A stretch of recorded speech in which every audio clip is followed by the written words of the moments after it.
a date which will live in infamy. When the spies return home from their reconnaissance mission, holding in their hands words of Lushen Hara about the Eretz haqqoydesh, a damning report upon the holiest land on planet Earth.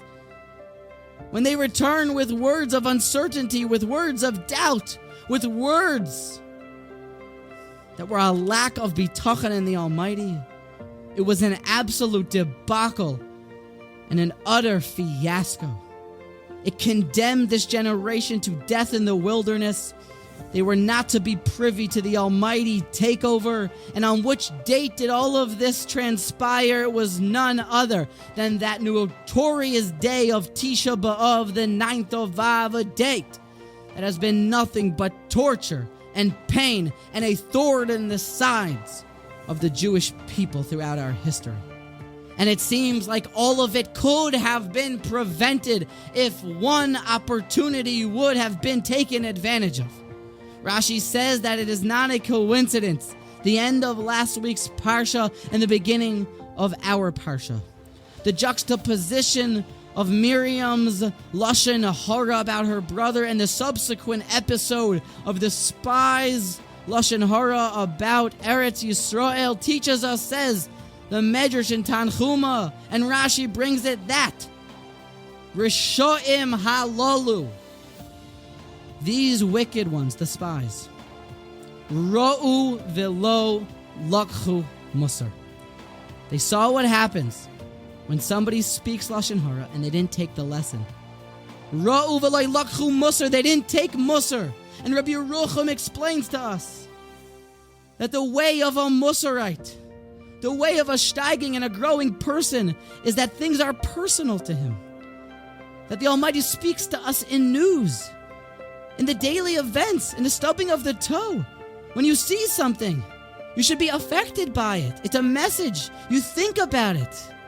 How is it that we spoke that this Nazir is supposed to take upon himself this vow of abstinence because he saw the Saita? Why? Because how could you see something so once in a lifetime worthy? You never get to see something of a sin of that like, and yet you don't do anything?